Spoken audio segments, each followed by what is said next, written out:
Hi everyone, ഇന്ന് നമ്മൾ തയ്യാറാക്കാൻ പോകുന്നത് ഒരു മത്തങ്ങ എരിശ്ശേരിയാണ്. സദ്യയുടെയൊക്കെ ഒരു പ്രധാന വിഭവമാണത്. അപ്പോൾ ആദ്യമായിട്ട് 1 കപ്പ് മത്തങ്ങ അരിഞ്ഞത്, 1/2 കപ്പ് പയർ, 1/4 ടീസ്പൂൺ മഞ്ഞൾപ്പൊടിയും 1/2 ടീസ്പൂൺ ഉപ്പും ചേർത്ത് കുക്കറിൽ വേവിക്കാൻ വെക്കുക. അത് വെന്തതിന് ശേഷം അതവിടെ മാറ്റി വയ്ക്കുക.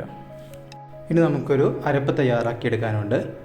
1/2 കപ്പ് തേങ്ങ ചിരണ്ടിയതിൽ 1/2 ടീസ്പൂൺ ചെറുജീരകം, 4 അല്ലി വെളുത്തുള്ളി, 1 പച്ചമുളക്, 1/4 ടീസ്പൂൺ മഞ്ഞൾപ്പൊടിയും ചേർത്ത് ഒന്ന് അരച്ചെടുക്കുക. ഇനി ഒരു പാൻ ചൂടാക്കി അതിലേക്ക് 2 ടേബിൾ സ്പൂൺ വെളിച്ചെണ്ണ ഒഴിച്ച്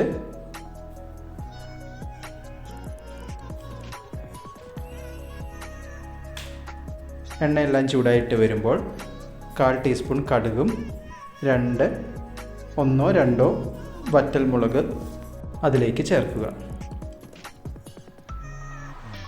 ഇനി ഇതിലേക്ക് 1/2 കപ്പ് തേങ്ങ ചിരണ്ടിയത് ചേർക്കുക. എന്നിട്ടിത് നമുക്ക് നല്ലപോലെ ഒന്ന് വറുത്തെടുക്കാനുണ്ട്.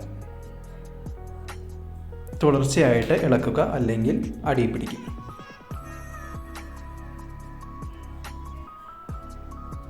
ഈ അരച്ച തേങ്ങ നമ്മൾ നേരത്തെ വേവിച്ച് വെച്ചിരിക്കുന്ന മത്തങ്ങ പയറിലേക്ക് ചേർത്ത് നല്ലപോലെ ഇളക്കുക.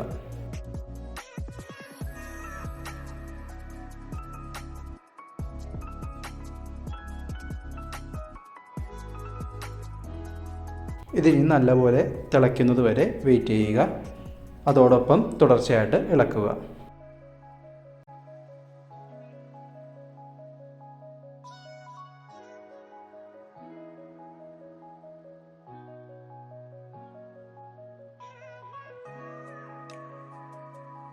നമ്മൾ വറുത്തുകൊണ്ടിരിക്കുന്ന തേങ്ങ അത്യാവശ്യം ഒരു ഗോൾഡൻ ബ്രൗൺ കളറായിട്ടുണ്ട്. ഇനി ഇതിലേക്ക് കുറച്ച് വേപ്പില ചേർക്കുക.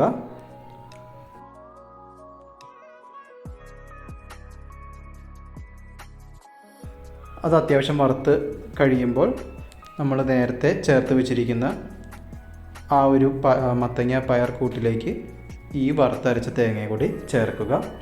എന്നിട്ട് നല്ലപോലെ ഇളക്കുക. അപ്പോൾ ഇത്രയേ ഉള്ളൂ നമ്മളുടെ മത്തങ്ങ പയർ എരിശ്ശേരി. ഉണ്ടാക്കാൻ വളരെ എളുപ്പമാണ്. എല്ലാവരും ട്രൈ ചെയ്ത് നോക്കുക. ഓണം, വിഷു, സദ്യയുടെ എല്ലാം ഒരു മെയിൻ വിഭവം തന്നെയാണ് മത്തങ്ങ എരിശ്ശേരി. അപ്പോൾ താങ്ക് യു ഫോർ വാച്ചിങ്.